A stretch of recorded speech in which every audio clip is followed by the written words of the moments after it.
नमस्कार। मैं हूं प्रभु चावला। दिवाली समाप्त हो गई और बिहार के अंदर नई दिवाली बनाने के लिए लोग लग गए।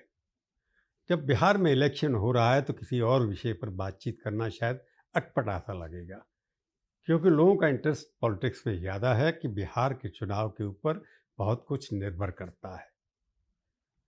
फर्स्ट फेज के नॉमिनेशन खत्म हो गए, काफ़ी वहाँ पर उठापटक हुई, इधर से बदल कर उधर चले गए, इधर से उधर आ गए। आया राम गया राम जो हरियाणा में शुरू हुआ था, बिहार का एक हिस्सा बन चुका है। कोई बाप अपनी बेटी को टिकट दे रहा है, कोई दामाद अपने ससुर को टिकट दे रहा है, कोई यादव यादव को टिकट दे रहा है। तो आपस में बंदर बांट तो चल ही रही है। इससे वहाँ का सिनेरियो थोड़ा सा गलत गया है, कन्फ्यूजन हो गया है कि इतनी सारियां पार्टियां वहाँ पर चुनाव लड़ रही हैं। एक दो गठबंधन भी हैं। तीसरा प्रशांत कुमार पांडे जी ने अपनी एक स्वराज पार्टी खड़ी कर दी है। उसके अंदर इतना कन्फ्यूजन है, इतनी तोड़फोड़ है, इससे पता नहीं लगता कि मुख्यमंत्री आखिर में बनेगा कौन। पहले तो स्पष्ट था, दो धड़े बने हुए थे, उसके अंदर तीसरा प्लेयर नहीं था। तो लगता था नीतीश जी बनेंगे या तेजस्वी बनेंगे। अभी तक तो यही होता हुआ है, और 20 साल से तो नीतीश कुमार हैं ही। पहली बार ऐसा लगता है कि नीतीश कुमार दावेदार तो हैं, परंतु उनको उनके घटकों का समर्थन प्राप्त नहीं है। तो कैसे बनेगा मुख्यमंत्री बिहार के अंदर, इस बार क्लियर नहीं है।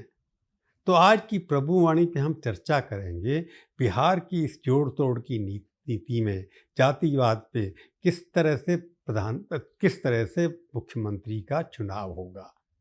चुनाव तो पार्टियां होगा, पर हम तो ये चर्चा करने जा रहे हैं कि 15-20 पार्टियां मिल करके किस तरह से किसी एक व्यक्ति पर सहमति बनेगी। इसी पर मैं दोबारा से बातचीत करना चाहूँगा। पहले तो ये मैं बता देता हूँ कि आंकड़े क्या है आज की स्थिति में, जब वहाँ पर पहले फेज का नॉमिनेशन खत्म हो गया है, कितने लोगों ने कितनी अपनी सीटें डिक्लेयर की हैं। मान करके चलें तो मैं पढ़ देता हूँ। इसके अंदर मेरे को लग रहा है कि एनडीए अलायंस है, उसके अंदर दोनों घटक जनता दल यू और बीजेपी 101 सीटों पर चुनाव लड़ रहे हैं। अगर आप मान करके चले बाकी किसको ले रहे हैं, उन्हें 29 सीटें जो हैं रामविलास पासवान के बेटे चिराग पासवान का जो पार्टी है लोक जनशक्ति पार्टी, उसको 29 सीटें दी हैं। मांझी और दूसरे दो छोटी पार्टियों को 6-6 सीटें दी हैं। कुल मिलाकर 243 ये सीटें लड़ रही हैं। ये तो एक हो गया गठबंधन। दूसरा, अगर आप आरजेडी की अलायंस की तरफ, जिसको आप कहते हैं इंडिया अलायंस, उसके अंदर कन्फ्यूजन ज़रूर है, परंतु आज हम बात कर रहे हैं जो अखबारों में छपा है उसके बेसिस के ऊपर आरजेडी 143 सीटों पर लड़ रही है, कांग्रेस 61 सीटों पर लड़ रही है, और उसके अलावा लेफ्ट पार्टियों को उन्होंने जो सीटें दी हैं वो 35 के करीब बढ़ लड़ेंगे, और उनके साथ जो वीआईपी पहली बार जुड़ा है उसको भी 15 सीटें दी गई हैं। जेएमएम को सीटें नहीं दी गई, वो अपनी 6 सीटों पर चुनाव अलग से लड़ रहे हैं। बाकी छोटी मोटी पार्टियां भी हैं, और अपने जो ओवैसी साहब हैं उन्होंने भी, उनको कहीं पर भी कोई अलायंस में किसी ने लिया नहीं, तो अपनी 25 सीटों पे उन्होंने भी अपने लोग खड़े कर दिए हैं। और तीसरा लड़ा कौन सा है, जो अपने आप को इंडिपेंडेंट कहता है, जो कहता है कि मैं ही चुनाव लड़के कि मेरी मेजोरिटी आएगी, वो है जन स्वराज पार्टी, जो प्रशांत कुमार ने वहाँ पर मैदान में उड़ा दी है। कितनी सीटों पर लड़ेंगे अभी तो पता नहीं है, पर उनका कहना ये है कि वो सारी की सारी 243 सीटों पर चुनाव लड़ेंगे। तो ये तो है आंकड़ा कि कौन सी पार्टी कितनी सीटों पर चुनाव लड़ रही है। परंतु कोई भी पार्टी ऐसी नहीं है सिवाय स्वराज को छोड़ करके जो सब सीटों पर चुनाव करने की घोषणा कर रही है। तो स्वराज पार्टी क्या मेजोरिटी ला पाएगी, इसके ऊपर हम चर्चा बाद में करेंगे। अब जब बाकी धड़े जो हैं एक दूसरे के मुकाबले से मिल करके लड़ रहे हैं, और किसी ने भी अपना कैंडिडेट सिवाय तेजस्वी यादव के, जिसको अभी कांग्रेस पार्टी बाकी दलों ने मिलकर घोषित नहीं किया है, तो किसी ने भी अपना मुख्यमंत्री पूरे दावे के साथ डिक्लेयर नहीं किया है सिवाय आरजेडी के। तो कैसे बनेगा चीफ मिनिस्टर, कौन बनाएगा चीफ मिनिस्टर? इसके कई सिनेरियो सामने आते हैं। हम ये मान करके चल रहे हैं जो आंकड़े अभी तक हैं, कांग्रेस पार्टी जो झगड़ा कर रही है आरजेडी के साथ, वो 70 सीटों पे लड़ना चाहती थी, फिर 60 पे आई, 61 पे नॉमिनेशन भर दिए हैं, और 15 सीटें ऐसी हैं जो इंडिया अलायंस के अंदर, जिसके अंदर आपस में लड़ाई भी हो रही है। परंतु सबसे बड़ी प्रॉब्लम इसके अंदर जो है, रामविलास पासवान के बेटे जो हैं, उनकी वजह से यहाँ पर गड़बड़ हुई है। नीतीश कुमार मुख्यमंत्री बनेंगे, इसके ऊपर क्वेश्चन मार्क उनकी वजह से लगा है। तो अब सिनेरियो की बात करते हैं। सिनेरियो क्या है? सबसे बड़ा सिनेरियो ये हो सकता है कि मुख्यमंत्री नीतीश कुमार बनेंगे, क्योंकि वो कहते हैं कि हम उनको बनाना चाहते हैं, उनकी पार्टी के लोग भी चाहते हैं, और सबसे पॉपुलैरिटी उनकी ही वहाँ पर दिखाई देती है उस पार्टी में। हालांकि सबसे पॉपुलर नेता तेजस्वी यादव हैं, परंतु वो कैसे बनेंगे जब उनकी पार्टी पिछली बार कुल 43 सीटें जीती थी? 101 लड़ने के 102 लड़ी सी सीटें, उसमें से 43 सीटें केवल जीती थी। बीजेपी ने बड़ा दिल दिखा करके उनको मुख्यमंत्री बना दिया। तो नीतीश कुमार मुख्यमंत्री तब बनेंगे जब नंबर 1 जेडीयू, क्योंकि उनके ऊपर क्वेश्चन मार्क बीजेपी ने लगा दिया है। अमित शाह ने एक चैनल के अंदर कहा था कि प्रोसीजर क्या है चुनाव का? प्रोसीजर ये है, जब चुनाव हो जाएगा एमएलए अपना नेता चुनेंगे। इसका मतलब ये था कि नीतीश कुमार चुने जाएंगे, एमएलए के द्वारा नहीं चुनेंगे तो नहीं चुने जाएंगे। जैसे महाराष्ट्र में हुआ था, शिंदे को नहीं बनाया, फडणवीस को बना दिया।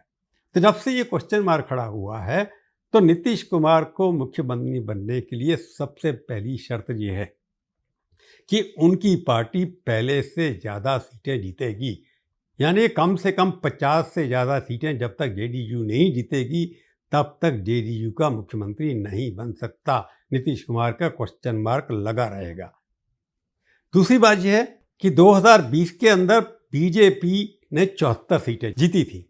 101 लड़े थे और 74 सीटों पर उनको जीत हासिल हुई थी। सब नंबर 2 की पार्टी थी, फिर भी उन्होंने नीतीश कुमार को सपोर्ट किया था कि प्री अलायंस के अंदर उनका डिक्लेरेशन कर दिया गया था। अगर बीजेपी 74 से कम जीतेगी, तभी नीतीश कुमार की बार्गेनिंग पावर वहाँ पर बढ़ेगी। अगर वो उनसे ज़्यादा जीत गई तो प्रॉब्लम खड़ी हो सकती है। तो नीतीश कुमार के लिए दूसरी कंडीशन मुख्यमंत्री बनने की क्या है कि बीजेपी पहले से कम सीटें जीतें और नीतीश कुमार पहले से ज़्यादा सीटें जीतें। तीसरी शर्त क्या है उसके अंदर? एलजेपी, जिसको नीतीश कुमार के लोग कहते हैं कि बीजेपी ने डमी पार्टी के रूप में खड़ा किया है, इतनी सारी सीटें उनको दिलवा दी हैं जिससे वो बैलेंसिंग पावर बन सकते हैं। यानी कि 29 सीटें, पिछली बार 100 से ज़्यादा सीटें लड़ी थी, 1 सीट मिली थी।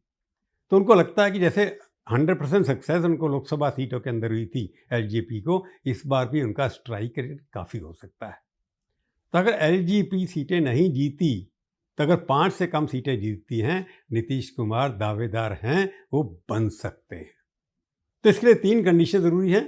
बीजेपी पहले से कम सीटें जीते, नीतीश कुमार पहले से ज़्यादा सीटें जीते और चिराग पासवान हैं वो 5 से ज़्यादा सीटें नहीं जीते, तभी जाकर के नीतीश कुमार दावा कर सकते हैं कि उनके पास बहुत बड़ा पलड़ा होगा।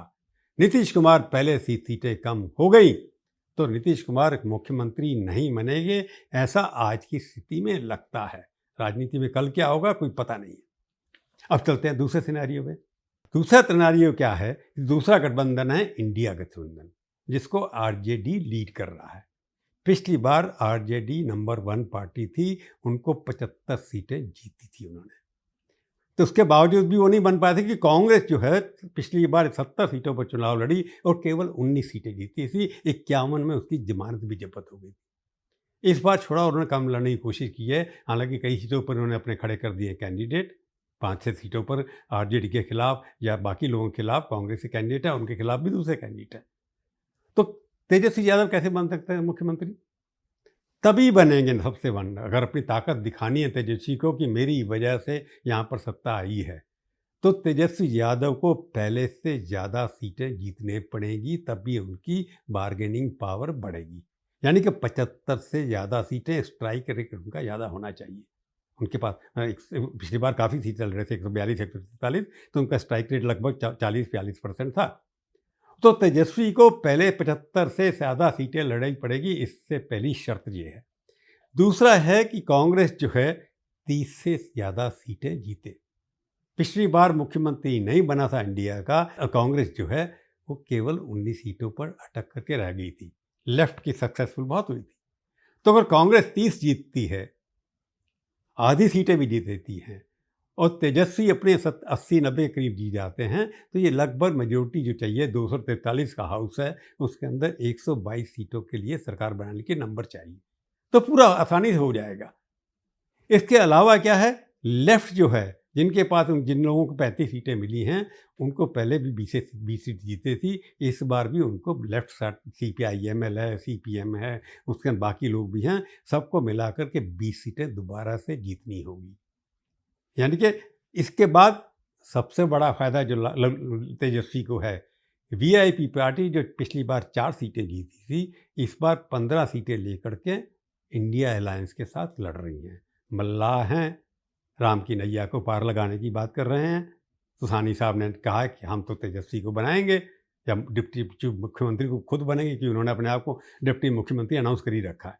अब बनेंगे नहीं बनेंगे दूसरी बात है, परंतु ये 3 चीज़ें ज़रूर हैं कि जो विकासशील इंसान पार्टी है, वीआईपी पार्टी, उसको कम से कम 5 से 10 सीटें मिलनी चाहिए। ये तीनों मिलकर के, चारों मिलकर के 140 से ऊपर सीटें जीत सकते हैं। इस सिनेरियो में तेजस्वी का मुख्यमंत्री बनना तय है। नंबर 3 सिनेरियो क्या हो सकता है कि बीजेपी का अपना भी चीफ मिनिस्टर बन सकता है, कि वहाँ पर हवा ये है कि बीजेपी महाराष्ट्र की तरह अपना चीफ मिनिस्टर बनाने की कोशिश करेगी, कि उनके पास जब पहले इतनी सी 74 सीटें हैं, 74 से वो 90 पर चले जाते हैं, एक्साइट रेट ज़्यादा उनका होता है, और रामविलास पासवान के लोग 20 सीटें जीतकर आ जाते हैं। जैसे स्वराज पार्टी के नेता प्रशांत कुमार पांडे ने कहा कि 30 से ज़्यादा नीतीश कुमार की सीटें नहीं आएंगी। उस स्थिति में बीजेपी का पहली बार मुख्यमंत्री बनेगा अगर रामविलास पासवान का बेटा यानी कि चिराग पासवान 20 सीटें जीत करके आता है, बीजेपी 90 सीटें जीतती है और नीतीश कुमार 30 सीटों में निपट जाते हैं। तो अमित शाह जी के लिए बाकी लोगों को अपने साथ जोड़ना आसान हो जाएगा। तो बीजेपी का पहली बार मुख्यमंत्री तीसरा सिनेरियो भी हो सकता है। इसलिए वहाँ पर उन लोगों ने वीआईपी पार्टी के जैसे कैंडिडेट से वहाँ पर बुला करके उनसे नॉमिनेशन विड्रॉ करा लिया गया। बीजेपी के खिलाफ जो वीआईपी का कैंडिडेट कहीं लड़ रहा था, वहाँ पर 2-3 लोगों ने नॉमिनेशन विड्रॉ भी कर लिया है। तो बीजेपी की कोशिश ये है कि सबसे ज़्यादा कैंडिडेट नंबर 1 पार्टी बीजेपी बननी चाहिए। तो बीजेपी का मुख्यमंत्री करने के लिए ये ज़रूरी है कि बीजेपी पहले से ज़्यादा सीटें जीते, नीतीश कुमार पहले से कम सीटें जीते और चिराग पासवान 20 का आंकड़ा पास करे, तभी बीजेपी का मुख्यमंत्री बन सकता है। ये असंभव नहीं है, संभव है। और जब मोदी है तो मुमकिन भी है, परंतु देखने की बात है कि बीजेपी क्या करती है। चौथा सिनेरियो जिसकी अपने आप बात अपने सुरगान कर रहे हैं प्रशांत कुमार पांडे जी, वो कहते हैं सरकार तो हम ही बनाएंगे। परिवर्तन चाहते हैं वहाँ पर लोग, जात पर इलेक्शन, बात पर इलेक्शन नहीं होना चाहता, और हम मेजोरिटी पर वहाँ पर आकर दिखाई देते हैं। ये दूर की बात है, परंतु अगर ये भी है कि वो 50 सीटें भी ले जाते हैं तो वहाँ पर पेच चढ़ जाएगा। 50 सीटों के साथ वो किसको समर्थन देंगे, क्योंकि उनके मोदी जी के साथ पुराने संबंध हैं। क्या बीजेपी के चीफ मिनिस्टर को सपोर्ट करेंगे या खुद कहेंगे कि मेरे को आप बाहर से सपोर्ट करिए, और बीजेपी चाहेगी एक शिंदे उनको बिहार के अंदर चाहिए। तो क्या प्रशांत किशोर भी 50 सीटों आने के बाद मुख्यमंत्री बन सकते हैं? ऐसा दिखाई तो नहीं देता। मैं फिर भी इसलिए कह रहा हूँ क्योंकि वो कहते हैं मैं सीटें लेने वाला हूँ और आंकड़े को जानते हैं, तो उनके ऊपर शक तो मेरे को लगता है बिल्कुल है 100%। परंतु चौथा सिनेरियो ये भी कह सकता हूँ कि चौथा चीफ मिनिस्टर बन सकता है, परंतु इनके पीछे सबसे बड़ी बात फिर बाद में आएगी। 5वां सिनेरियो होगा, कोई जादू की छड़ी होगी कि 5वां आदमी जिसका नाम हम जानते नहीं वो भी बन सकता है कि नहीं, चौथा आदमी, तीसरा आदमी। तभी होगा जब इंडिपेंडेंट जो एक दूसरे के खिलाफ, क्योंकि बाहुबली चुनाव लड़ रहे हैं वहाँ पर 30 से 40 बाहुबली ऐसे हैं जिनको पार्टियों ने टिकट नहीं दिया, वो चुनाव लड़ रहे हैं, और हर बाहुबली हर एक कास्ट का रिप्रेजेंटेशन करता है। तो अगर 20-25 लोग वो जीत गए, उनमें से किसी ने पे चढ़ा दिया, तो बाहुबलियों की मदद से भी कौन मुख्यमंत्री बनेगा, देखने वाली बात है। सम्राट चौधरी के ऊपर एक चार्ज लगा हुआ है कि मर्डर लगा किया था उन्होंने बचपन जब छोटे थे, वो चार्ज अभी शुरू हो गया। स्वराज पार्टी ने उसका चुनाव किया कि बीजेपी का चेहरा तो सम्राट चौधरी है और कोई वहाँ दिखाई नहीं देता। तो इसलिए जितने भी बाहुबली वहाँ पर खड़े हो रहे हैं, वो वहाँ पर कितनी देर तक करते हैं ये देखने वाली बात है, और कितनी देर तक खड़े रहते हैं मैदान के अंदर। तो इन 4-5 सिनेरियो के अंदर मेरे को लगता नहीं है कि फेज़ 2 के बाद लगेगा कि क्या क्लैरिटी आती है। कितने नॉमिनेशन बाद में रह जाते हैं। परंतु बिहार क्योंकि कास्ट के बेसिस पर चलता है और वहाँ पर मुस्लिम और यादव जो है मिलकर के काफ़ी बड़ा वोट है। अब चार्ज ये भी आया है कि लालू प्रसाद यादव जी के बेटे ने, तेजस्वी यादव ने 100 जो अपनी सीटें खड़ी की हैं, 143 जो उन्होंने अनाउंस किए हैं, उसमें सबसे ज़्यादा यादवों को दिए गए टिकट। 51 से 52 यादव लोगों को टिकट दिया गया है और मुसलमान भाइयों का कहना ये है कि यादव तो केवल 14% हैं और उनको 53 सीटें मिली हैं। मुसलमान भाई जो हैं 13% के लगभग हैं, उनको केवल 18 सीटें मिली हैं। तो इसलिए उनको वो अपना MY का फार्मूला मुस्लिम यादव और बाकी पिछड़े हुए यादवों को लेकर के चल रहे हैं। उनको लगता है कि वहाँ पर भी एक इफेक्ट हो सकता है कि मुसलमान भाई सीमांचल के अंदर क्या करने वाले हैं, क्योंकि वहाँ पर ओवैसी साहब ने खड़ा किया, पिछली बार 5 सीटें जीते थे, 4 वो छोड़ करके चले गए। क्योंकि जब आखिरी बॉल तक, जैसे क्रिकेट में बोलते हैं कि आखिरी बॉल तक रिजल्ट आने वाला है, तब तक क्या होगा इसका पता नहीं है। और बीजेपी के ऊपर ये चार्ज लग रहा है कि उन्होंने अगड़ी जातियों को सबसे ज़्यादा वोट दी, सीटें दी हैं। उनके यहाँ से ठाकुर ब्राह्मण कम हैं, ठाकुर सबसे ज़्यादा हैं, भूमिहार सबसे ज़्यादा हैं। अगड़ी जातियों को देखो, चाहते हैं कि पहली बार कई दिनों के बाद बीजेपी का जो मुख्यमंत्री हो वो अगड़ी जाति का हो। तो जातीय समीकरण भी बिगड़ते दिखाई दे रहे हैं। हालांकि बीजेपी ने अगड़ी जातियों को ज़्यादा नहीं दिया, कहीं पर अभी ठाकुर चीफ ने 1-2 हैं उनके, परंतु ब्राह्मण चीफ से बनाने के उनके खिलाफ अभी ये चार्ज लग रहा है कि बनाते नहीं है। तो बिहार के अंदर बीजेपी एक नए जाति समन्वय की कोशिश भी कर रही है। वहाँ पर तेजस्वी यादव भी अपनी जाति, उन्होंने भी काफ़ी ऐसी जातियों को वोट दी, सीटें दी हैं जो पहले कभी नहीं देते थे। महिलाओं को भी उन्होंने सीटें काफ़ी दी हैं, बीजेपी ने कम दी हैं थोड़ी, उन्होंने भी काफ़ी ज़्यादा दी हैं। तो ये महिलाएं भी कोई निकल सकती हैं उसके अंदर आकर के। तो जातीय समीकरण क्या किसी मुख्यमंत्री को बनाएंगे, या कोई पार्टी ऐसी होगी जो अपने आप में इतने बड़ा आंकड़ा लेकर के आएगी कि किसी और को मुख्यमंत्री बनाना असंभव होगा।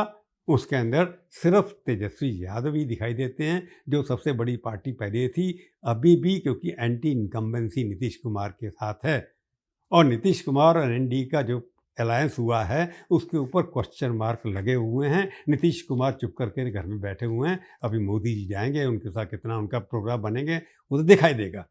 परंतु आज की डेट में ये स्पष्ट है कि वहाँ का मुख्यमंत्री इतनी आसानी से नहीं बनेगा। वहाँ की जातियाँ, वहाँ के बाहुबली, वहाँ के पैसा, वहाँ की समीकरण वो डिसाइड करेंगे कि मुख्यमंत्री का चुनाव कैसा होगा। वहाँ पर ज़्यादातर स्पिन बॉलिंग होगी। अमित शाह, मोदी जी अपनी स्पिन चलाएंगे, लालू जी घर में बैठ करके अपनी कलाकारी करेंगे और स्वराज पार्टी के प्रशांत कौर अपने आंकड़े गिनते रहेंगे। कैसे बनेगा अभी थोड़ी देर में पता लगेगा, कई दिनों में पता लगेगा। आज तक प्रभुवाणी में मिल कितना ही, फिर मिलेंगे, किसी और विषय पर बात करेंगे। तब तक के लिए नमस्कार। जाने से पहले फिर कहता हूँ, मेरे चैनल को सब्सक्राइब करिए, शेयर करिए, टिप्पणी लिखिए अच्छी, पूरी, खट्टी, मीठी। मैं बुरा कभी नहीं मानूंगा और जवाब भी देने की कोशिश करूंगा। धन्यवाद। जय हिंद।